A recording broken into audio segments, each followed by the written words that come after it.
Hello everyone, this is Carlos and today I'm going to be talking about the adjustment of the bar. So I'm going to be talking about why it's important to adjust the bar. Second thing is how do we adjust the bar, and the last one is how we know we have done it right. So let's talk about why it's important to have a level bar. So let's think that the ground is level and the bar is parallel to the ground. So the bar is level. So that's pretty much what is going to allow us to have a good floating motion to replicate the ideal rowing movement. So let's think that we get the machine and we haven't angled the bar, so we don't have the machine angled. So if we have the bar too high on the back, what will happen is the machine will do that as we don't do anything.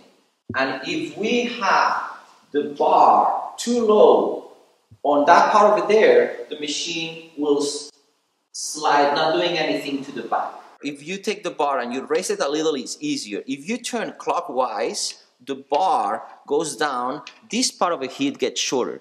If you turn that counterclockwise, then that part over here grows, and what happens is eventually the machine will roll to the front. I'm going down clockwise, and look at the machine now, it starts rolling to me. So obviously we are changing the angle of the bar, and the machine is coming to me.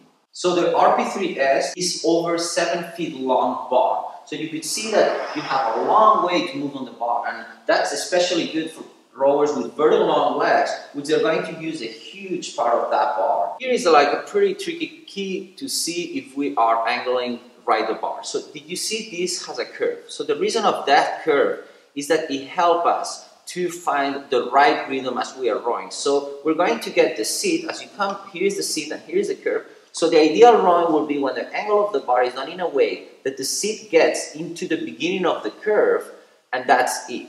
So if the lower leg would be too low, you will see that the seat gets all the way here, even touches here, and then it uses that inclination up of the curve to send him to the front. So the rower won't find the right rhythm. So as I said and I repeated to have clear, here's the curve. So if we're rowing and we're not getting at all into the curve, we might be rowing too much on the front, or if we're going all the way to the back, we have for sure the leg too low. So what we want is that we get it with the seat to the beginning of the curve. Now what I'm going to do is I'm going to get into the machine and show you how it looks. I adjusted the bar, the angle. Now without touching the handle, what I'm going to do is go up and down, and then pretty much see that I don't touch the back. I don't feel I'm going too much to the back, and I'm not touching the front. So you see, I feel like I'm pretty much all the time sitting on the same place. That's a pretty good adjustment, and I will be ready to start rowing. So what do you do if you don't have a flat ground? If you don't have a flat ground, what you want to do is that the angle you have is always in the direction of the length of the machine. So let's think we're deciding to erg in a garage. And the garage, as you know, normally have the floor in an angle. So if there is like a water flooding, it can go all the way out through the garage door.